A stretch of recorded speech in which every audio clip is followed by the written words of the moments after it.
اللہ الرحمن الرحیم۔ مسلمان سے بات چیت چھوڑ دینا اور تعلقات ختم کر لینا۔ حضور اقدس صلی اللہ علیہ وسلم کی زوجہ محترمہ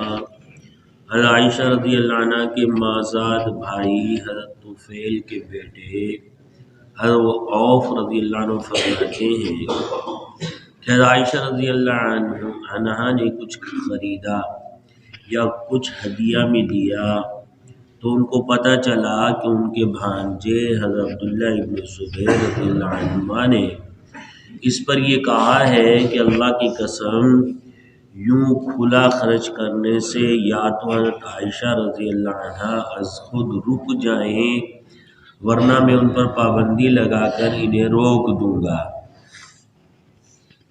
حضرت عائشہ رضی اللہ عنہ نے کہا میں اللہ کے لیے نظر مانتی ہوں کہ میں ابن زبیر سے کبھی بات نہیں کروں گی۔ جب بات چیت چھوڑے ہوئے کافی دن ہو گئے تو ابن زبیر رضی اللہ عنہ نے کسی کو اپنے سفارشی بنا کر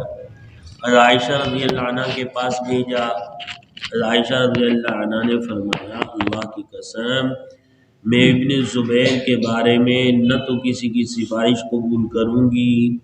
اور نہ اپنی نظر توڑوں گی۔ جب ابن زبیر رضی اللہ عنہ نے دیکھا کہ بہت زیادہ عرصہ گزر گیا ہے تو انہوں نے قبیلہ بنی زہرہ کے حضرت مسور ابن مخرمہ اور حضرت عبد الرحمن ابن اسود ابن عبد یغوث رضی اللہ عنہ سے بات کی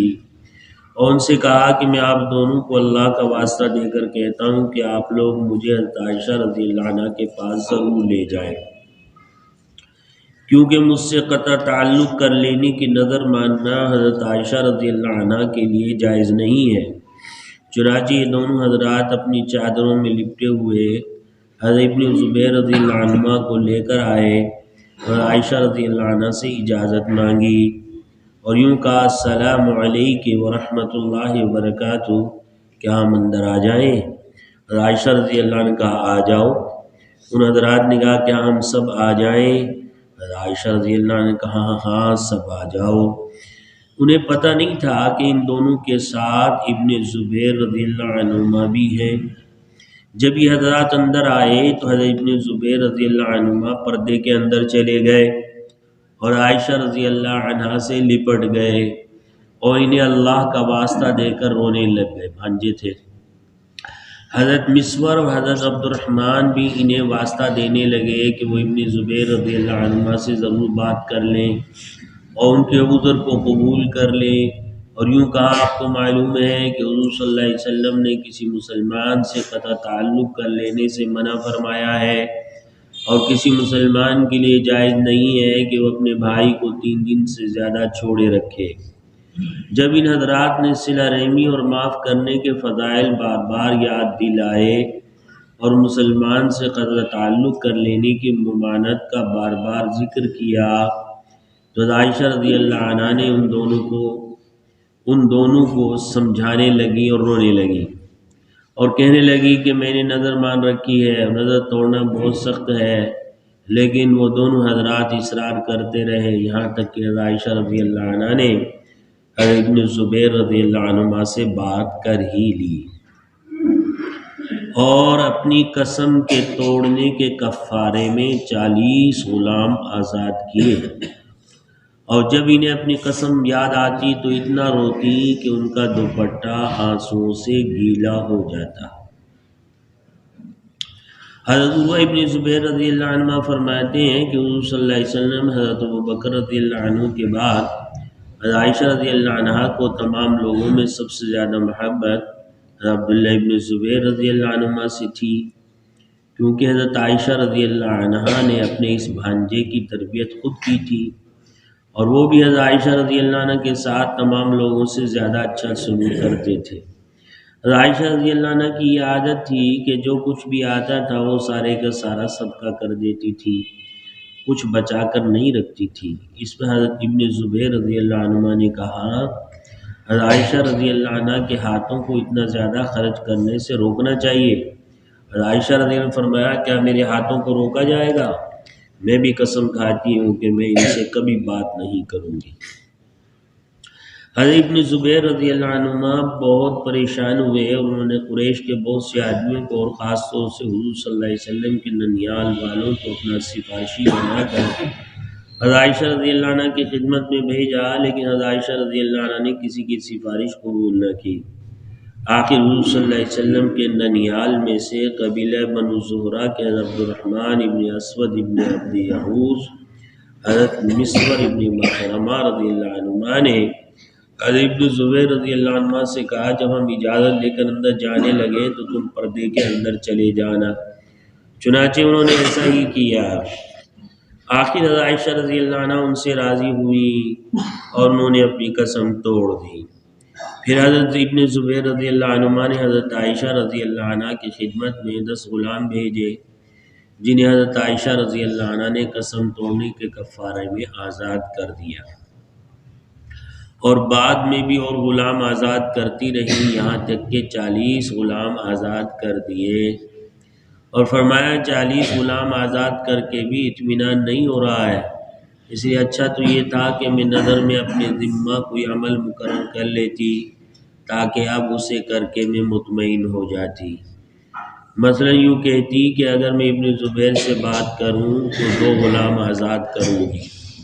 تو اب 2 غلام آزاد کر کے میں مطمئن ہو جاتی۔ میں نے تو صرف یہ کیا کہ میں نظر مانتی ہوں کہ ابن زبیر سے بات نہیں کروں گی، اور اس میں عمل کی کوئی مقدار مقرر نہیں کی۔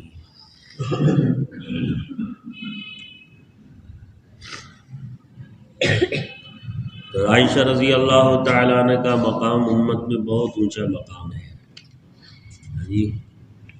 آپ صلی اللہ تعالیٰ علیہ وسلم کے ازواج مطہرات میں سب سے زیادہ آپ صلی اللہ علیہ وسلم کو محبت حضرت عائشہ رضی اللہ عنہ سے تھی،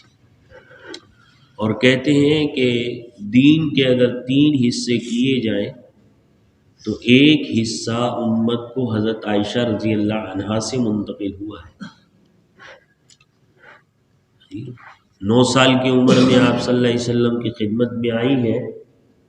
اور حضور صلی اللہ علیہ وسلم کی وفات تک 9 سال آپ صلی اللہ علیہ وسلم کی خدمت میں رات و دن رہی۔ 9 سال کے اندر آپ صلی اللہ علیہ وسلم سے دین کو اتنا سمجھا اور سیکھا ہے اتنی سی چھوٹی سی عمر میں کہ جناب صحابہ رضوان اللہ تعالی علیہ مجمعین جب کسی مسئلے میں حیران و پریشان ہو جاتے اور انہیں اس مسئلے کا حل معلوم نہیں ہو پاتا تو عائشہ رضی اللہ عنہ کی خدمت میں آتے اور مسئلہ سامنے رکھتے، اور عائشہ رضی اللہ تعالی عنہا اس مسئلے کو حل فرما دیتی۔ کہ حضور صلی اللہ علیہ وسلم نے اس سے متعلق یہ بات ارشاد فرمائی ہے کہ حضور صلی اللہ علیہ وسلم کا اس سے متعلق یہ عمل ہے۔ تو امت مسلمہ کو دین کا بہت بڑا حصہ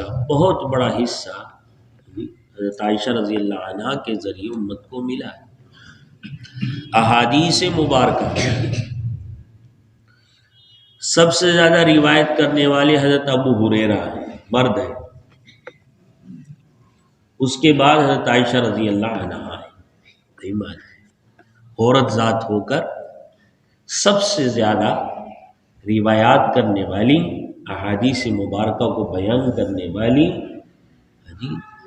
حضرت ابو ہریرہ رضی اللہ عنہ کے بعد حضرت عائشہ رضی اللہ عنہ کا نام ہے۔ بھانجے نے جناب ایسی بات کہہ دی کہ جناب زیادہ خرچ کیوں کرتی ہیں، وہ دینی کا مسئلہ تھا، تو اس پر انہوں نے نظر مان لی کہ میں اس سے بات نہیں کروں، یہ کون ہے مجھے روکنے والا اس معاملے میں، میں اللہ کے لیے خرچ کرتی ہوں۔ لیکن جب جناب جو ہے صلہ رحمی اور قطع رحمی کی باتیں سامنے آئیں تو جناب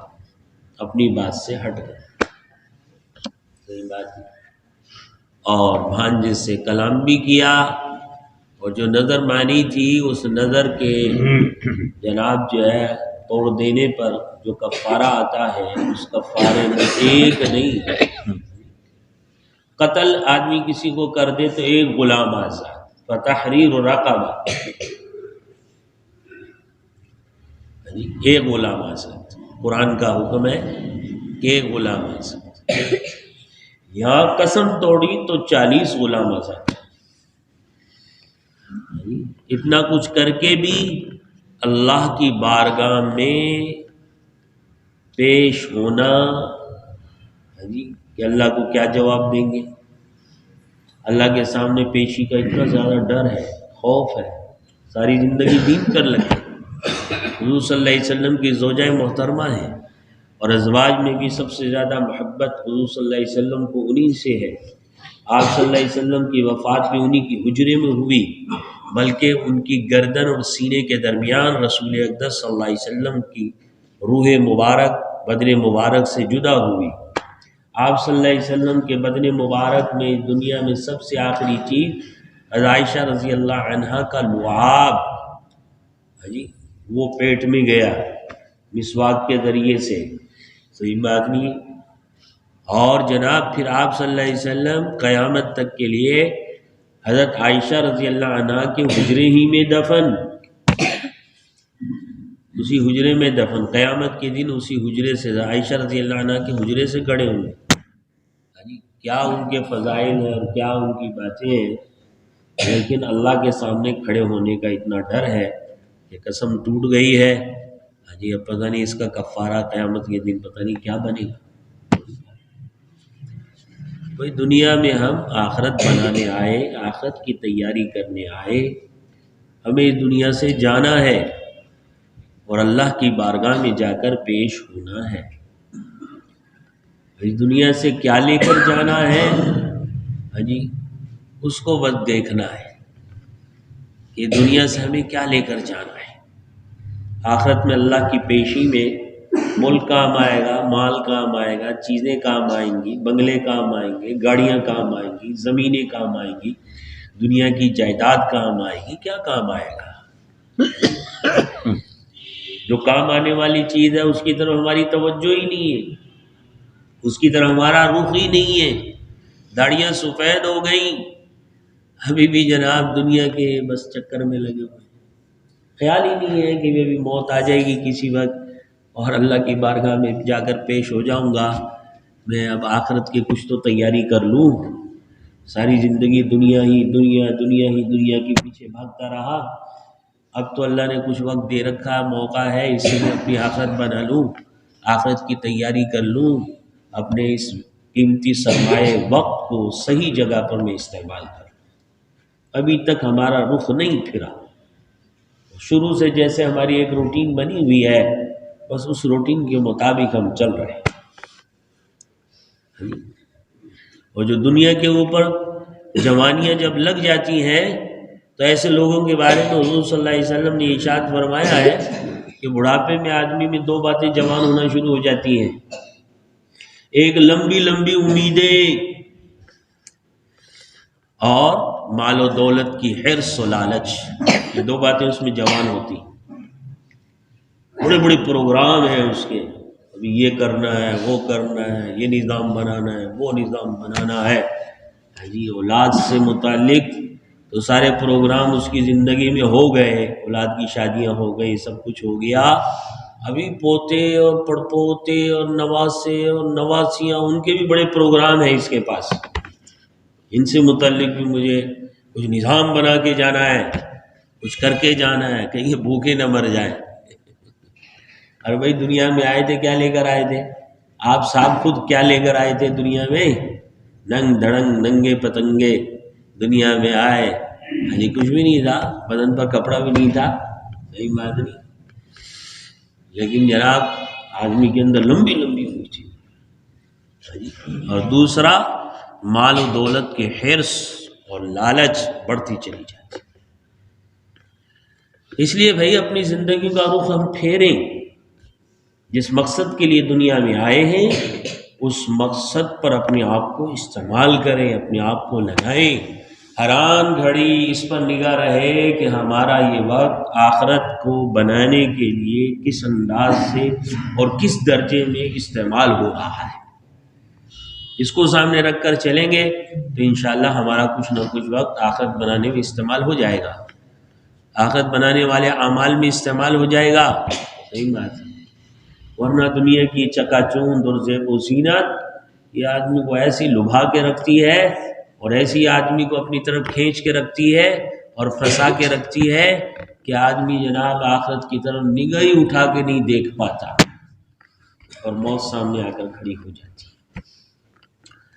یہ رخ آدمی کا ٹھیک کرنے کے لیے یہ تبلیغ والے پھر رہے ہیں. پوری دنیا میں ایک جال پھیلا اللہ کے فضل سے، اس میں جا کر آدمی کا کچھ رخ ٹھیک ہوتا ہے. آدمی کو زندگی گزارنے کا ڈھنگ طور طریقہ سلیقہ کچھ سمجھ میں آتا ہے کہ دنیا میں رہتے ہوئے آخرت کیسے بنائی جاتی ہے، اور دنیا میں رہتے ہوئے اپنے دنیاوی کام کاج اچھے انداز سے اچھے سلیقے سے نمٹاتے ہوئے اپنی آخرت کو اعلیٰ درجے میں مجھے کیسے بنا لینا ہے. یہ آدمی کے اندر توازن پیدا ہوتا ہے اور آدمی کا رخ سیدھا ہونا شروع ہو جاتا ہے. تو اللہ بھی ہمیں توفیق عطا فرمائے کہ اس راستے سے ہم اپنے لیے کوئی فائدہ اٹھا دیں اور اپنی آخرت اچھے انداز سے بنا دیں. الحمدللہ رب العالمین. اللہم صل علی یا یا اللهم إنا نسألك الهدى والتقى والعفاف والغنى. اللهم إنا نسألك رضاك والجنة نعوذ بك من غضبك والنار. اللهم اشفنا واشف مرضانا. اللهم اغفر لنا ذنوبنا واغفر موتانا. آمين يا رب العالمين.